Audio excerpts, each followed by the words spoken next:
They've done it again, haven't they? They've done it again. And you're probably thinking, Henry, what are you talking about? They've done it again. Arsenal winning rattles the entire Premier League. And do you know what? I was so fed up at our result against Liverpool. I was so fed up with Xavi Simons and I was so fed up with Romero that I didn't even put a video out for the Arsenal game last night. I was furious. Had a lot of time to reflect on that result, and it still annoys me. What Arsenal did has literally shown you what champions do. Now, it wasn't the best performance by any stretch of the imagination, but going away from home in the Premier League, scoring a goal, keeping a clean sheet, getting 3 points is the only thing that matters when you are in a title race. And you know why that win was so big yesterday? Because Manchester City battered West Ham. Manchester City are doing everything they can to apply pressure. Every single thing, winning games and looking strong. And Arsenal had it all to do. You're going away to a stadium which I don't think it's anything, like Everton's old ground. You go to Goodison Park, you know what you're going to get. The Hill Dickinson Stadium, it's a new ground. It's going to be very interesting to see how Everton, in the next couple of years, how their home form, their results at home, because a lot of these Premier League teams, Crystal Palaces, the Brentfords, the Evertons, normally get majority of their points at home. Arsenal, the last 2 away games, dropped points against Sunderland, lost to Aston Villa. They had it all to do. They had to go out there and win that game. And I think a lot of people's opinions have changed on who is going to win the Premier League. Lots of people in the last few weeks, including myself, have watched Manchester City beat Sunderland, beat Palace, beat Real Madrid, score 5 away at Fulham, beat West Ham and gone, do you know what? They're the team to beat. But what a lot of people still aren't really speaking about is Gabriel still out injured. Saliba, in my opinion, is not completely match fit, in my opinion, yet. He's probably, I would say, 80%. Gyokeres still hasn't really found his feet yet. Martin Odegaard only just coming back from injury. Eberechi wasn't used yesterday. Even Wanyeri, Noni Madueke were not used in that game. And Arsenal at the moment are top of the Premier League, top of the Champions League.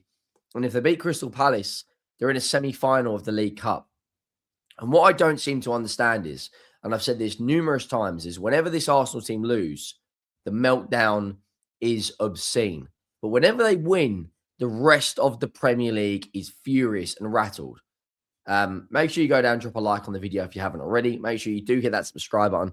We are recording this about an hour or so before Aston Villa play Manchester United. We're going to be covering that game as well.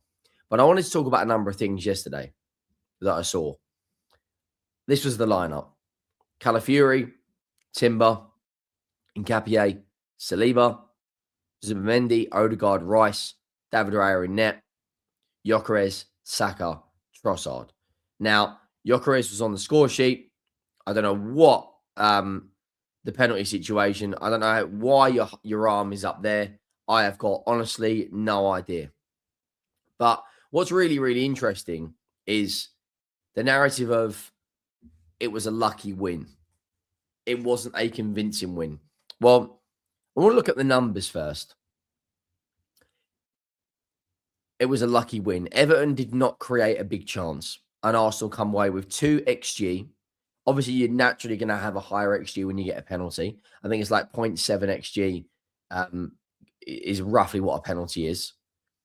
13 shots, 2 on target, 2 big chances missed, 3 big chances created, and they reduced Everton to 0.2 XG. What's really, really interesting is Arsenal are in a position now where they don't need to play well to win games. The last 2 Premier League games, is nothing to what we've seen in recent times from Arsenal. But they are in a position now where they don't need to be at their best to win games. Now, I've said this before, and I'll say this again. I think they beat Crystal Palace. I think they beat Brighton. I think they beat Bournemouth. I think they beat Liverpool. I think they beat Portsmouth. That Aston Villa game is what a lot of people are looking at, because Aston Villa right now are on a serious bit of form. If they win today, they make it 10 wins in a row in all competitions. But where I thought Manchester City would slip up would be the Crystal Palace game. I thought Man City would go out there and they, I'm not going to lie, I didn't expect Man City to be this good right now. Now, I am still predicting that Arsenal will win the Premier League. That is my hand on heart prediction. That is what I think is going to happen. The issue that Arsenal have is, I don't think City slip up against Forest. I don't think they slip up against Sunderland. The Chelsea and the Newcastle games, Newcastle's in the Cup. The Chelsea and the Brighton game, I don't even think they will slip up there. Then they play Exeter. You'd imagine they'll heavily rotate and go out and then score 4 or 5 goals. Where it gets tricky, though, is end of Jan. Manchester Derby. Obviously, they've got that game in the Cup. You get into the end of Jan, early February. They've got us, which normally we get a result against them. They've got Liverpool, and they've got Newcastle again. Other than that, Arsenal have to be pretty much perfect until maybe February, March, when City's run of games gets difficult. Now, yesterday, defensively, I thought Saliba and Ndiaye had really, really good games. Declan Rice, again, another 90 minutes in the legs. Gyokeres, of course, you know, the amount of stick he has had in recent weeks, months. Jock Lesnar, he's not a good striker, etc., etc.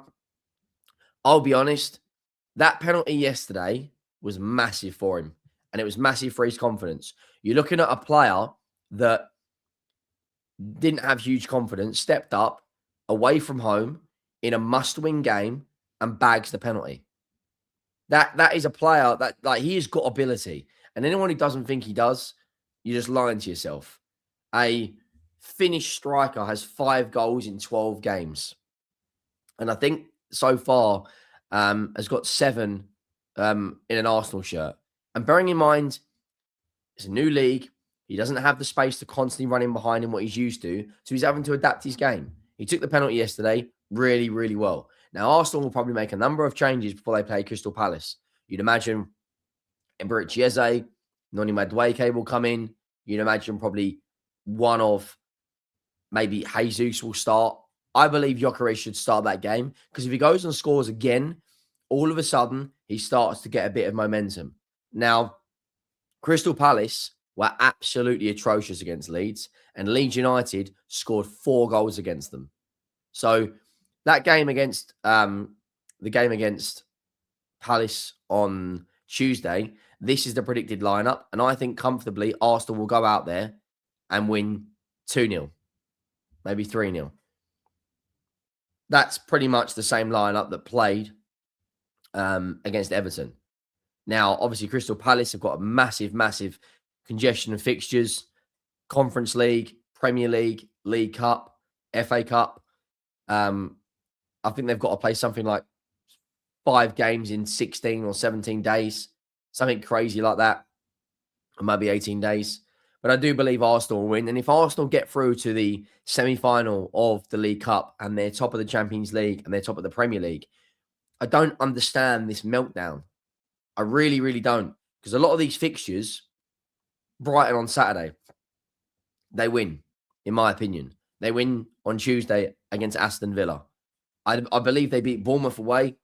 I believe they beat Liverpool. They should comfortably beat Portsmouth. The one in there, if they go out there and put in a convincing performance and beat Aston Villa, a lot of these narratives are put to bed, because there's so much talk online from all these different fans about how Arsenal are going to bottle it. And look, they have to go out there and win the league this season. You know, Mikel Arteta is under huge pressure to deliver. But that one slip up against Aston Villa and the draw against Sunderland has allowed Manchester City back into the race. Now, I don't believe for 1 minute Man City are going to go and win every single game for the remainder of the season, but they will slip up. at some point. Right now, they look unbelievable. 25 goal difference, scored 41. But I still believe Arsenal will be champions. But if there's anyone that can do it, it's Man City. Make sure you drop a like. Make sure you hit that subscribe button. And I'll see you soon. I'm out.